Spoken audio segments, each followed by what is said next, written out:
Hi everyone, welcome back to Jill's Journey. I just wanted to start this video by thanking everybody who has watched the first one and taking the time to hear the story about my grandfather.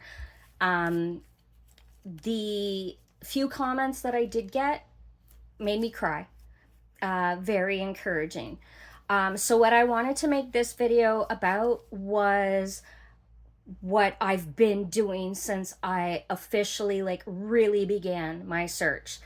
Um, so I've got some notes here, so just bear with me because I'm going to be back and forth. Okay, so I started my search April 29th. That was the only thing I did in April. Some of the things I will be repeating from the first video, but I was just going off memory and everything, but right now I wanted to put notes in what I have been doing. So when I originally called the Wayne County Medical Examiner and I spoke to the secretary, she gave me some websites to go to, and she recommended she said to go to the 36th District Court website, and I could type in my grandpa's name and see if there were any legal issues or anything, like any courts or whatever. And I didn't find any of that. She did tell me to contact the 3rd Precinct department because that's where they keep all the records. So then the first week of May, I called the 3rd Precinct. They said that their archives are only 20 years old. So anything basically since early 2000s and before that, I have to go in person. She did also suggest that I contact Homicide. So I did call Homicide, and she gave me the phone number to three people there that I could reach out to. I have not called these other people again. They are on my to-do list, but I figured even writing this down too will help me refresh my memory, and then okay, I need to contact these people and stuff. So I called the medical examiner back. I did mention this in the first video, where I had found John Doe. I believe it was an unidentified body, and the name, it was from December 2008, and apparently the face was recognizable back then, and there was a wallet. It seemed like it was a homeless person just found in a vacant apartment. The name did not much match my grandpa, but the height and weight and age kind of did. But when he gave me the man's name, I just kind of left it at that. Um, but I do actually want to follow up again, because if my grandfather did assume a new identity, then it's possible that that was actually my grandfather. But he did give me an investigator's number from the medical examiner's office, because I did ask him how I could go about submitting my DNA to possibly be compared in the system to any unidentified bodies that were in there. Let me see.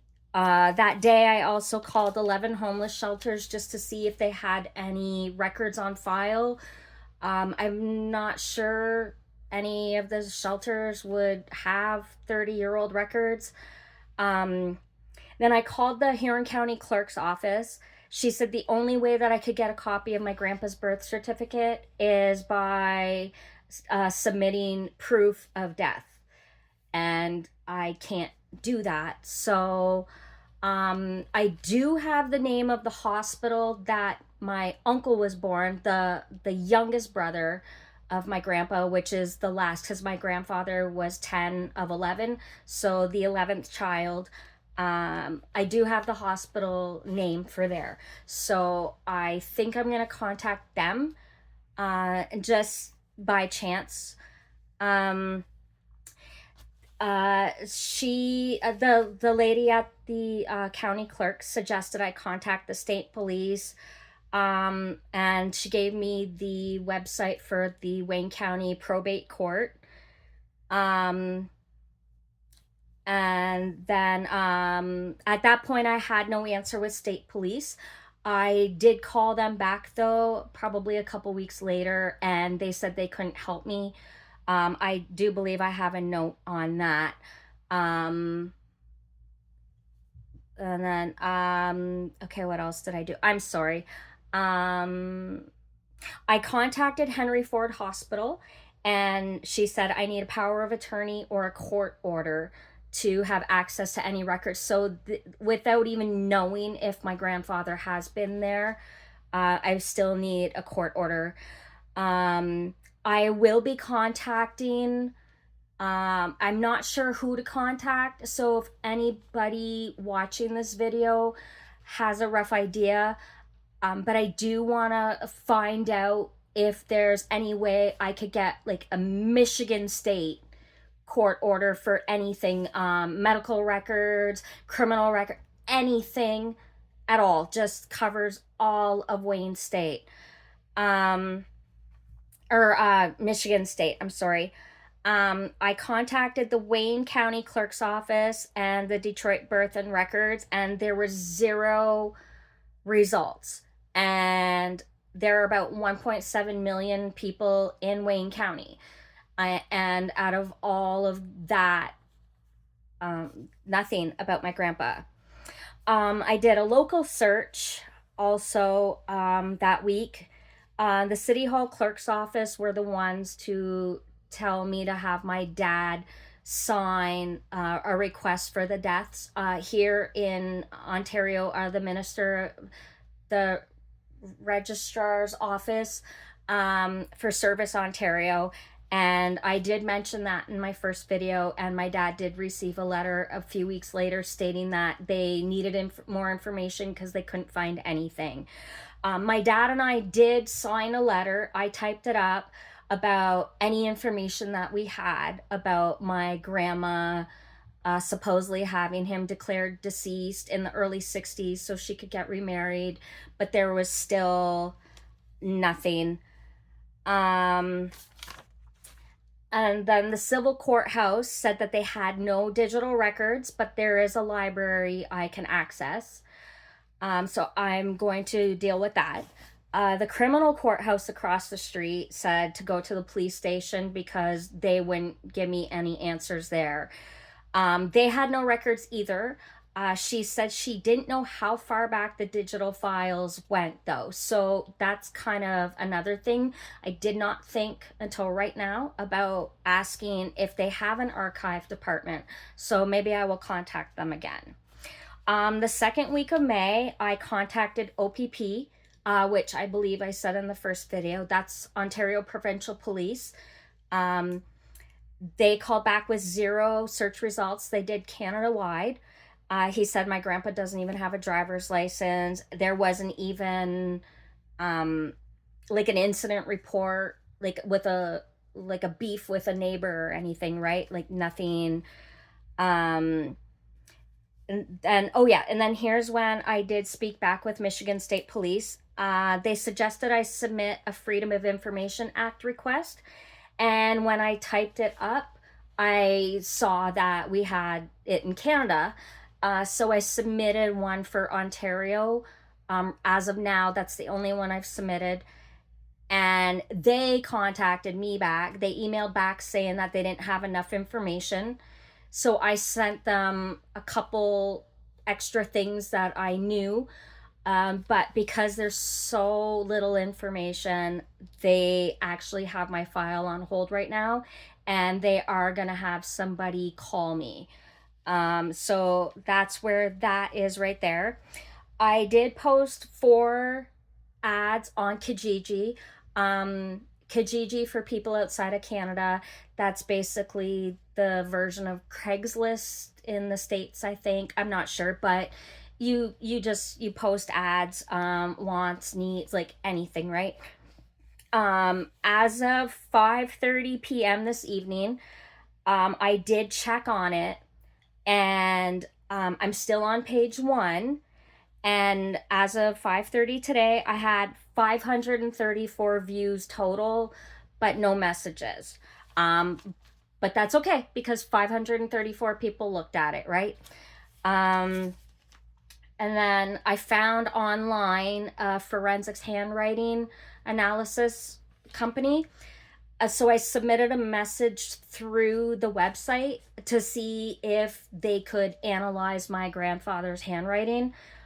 Because if he did presume a new identity or assume a new identity, however, anyway, um, just to see if it can be analyzed, right? And they never did get back to me.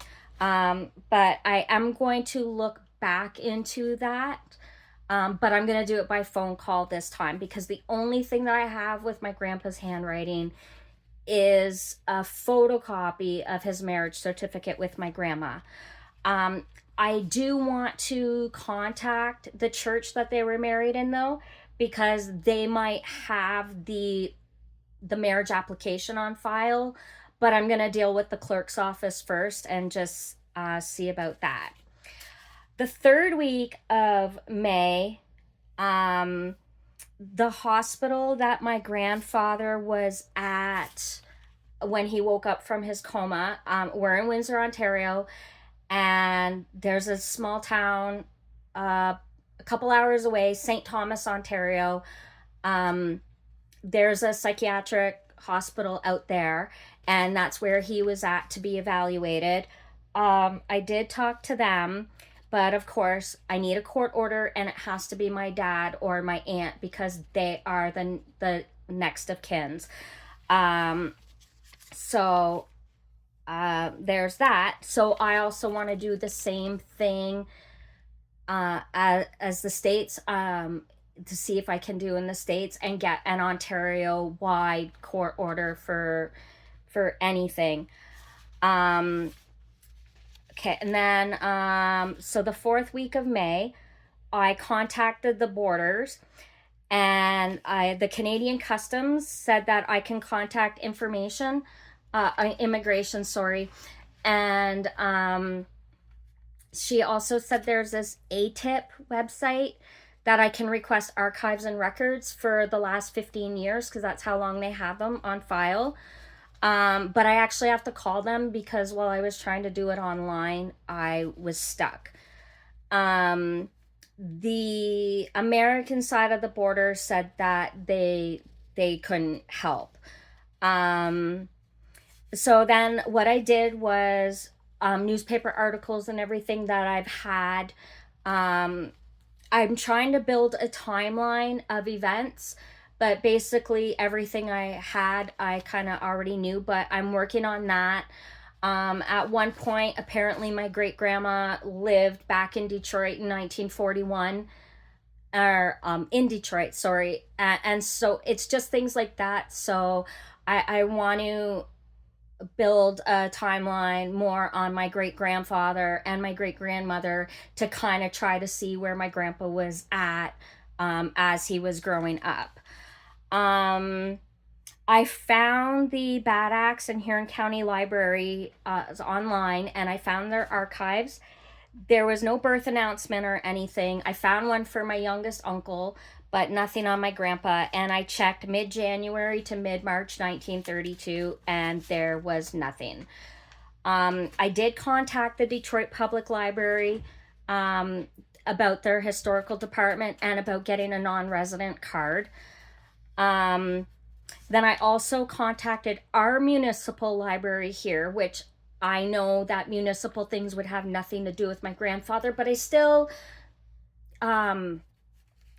just every stone, right? I want to turn.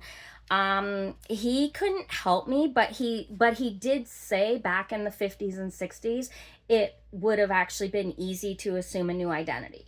So it is possible. So I still have to go into this with that in mind. Our local history library, I got addresses from 11 years of city directory books that I looked through. I got some addresses. And I also went through, they have a bunch of high school yearbooks. So I'm assuming that if my grandpa was 18 in 1950 when he was stationed in Guam. So if he did go to high school and graduated, I was focusing on the 1940s, but I was more kind of like the 47, 48, 49, just so he was like a late teen back then. And that's pretty much everything I did for May. June, I've done a lot of extra online searches I haven't made note of, but I've basically done newspaper and library archive searches. I created a Facebook group, which I do have the link, I think, or it's in my about section, I think, searching for Raymond Charles Hanna. I did more online library and archives, tried to find some census records. On Ancestry, I did an extensive search. I actually found a section. I don't even remember how I got there, but I was able to find a lot, and nothing on my grandfather, of course. I searched up the Detroit Social Security office, and since Grandpa was stationed in Guam, I got contact information for that too. And then I started working on a flyer because I wanted to make a list of senior homes and nursing homes and all that stuff. But apparently I can't put the flyers up there. I'm still gonna have the flyer printed. I already have the flyer. I just have to wait to get it printed. I also got the information for our local Veteran Affairs office, and I need the Detroit Veteran Affairs office too, because if he was stationed in Guam and being born in Michigan, chances are I won't find anything in Canada, but I don't know. Then that's when I created my YouTube channel, and I also created a TikTok account, and I've also called that Jill's Journey, but I don't have anything attached to that right now. And then over the weekend, I went to a photo lab that's a couple blocks away from me and gave them an original picture of my grandpa, the one that's my profile photo here, and I had them colorize it. And it looks like my grandpa's eyes were blue. It's still a little hard to tell, but even that, right, for any John Doe bodies or anything. I didn't mean to make this video go almost 20 minutes long, but I did want to let everyone know, like, I've been working my butt off, and I realized the other day that my search for my grandfather is my Everest, and I'm stubborn, so I will climb it. But as frustrating and discouraging as this does get sometimes, just seeing the views and comments that I had on my first video really helped. So I wanted to make sure that I got this video up. So now basically it's just to continue updating everybody with what I'm going to do. So I do want to go get a couple other pictures colorized, and then I'll probably have about 50 flyers printed. And then once that's ready, I'm going to go from there. But I just wanted to make another video. And again, thank you everyone from the first video, and thank you to the people that are watching this video now. I think I've got the notifications set up properly, so if I do get comments, they should be alerted to my phone, because I wasn't getting those. I didn't know I had comments for about 5-6 days. But I will respond to everybody who comments. Anybody has any ideas, anything, just any little thing can help. Thank you again, and I will try to post another update in about a week. Take care.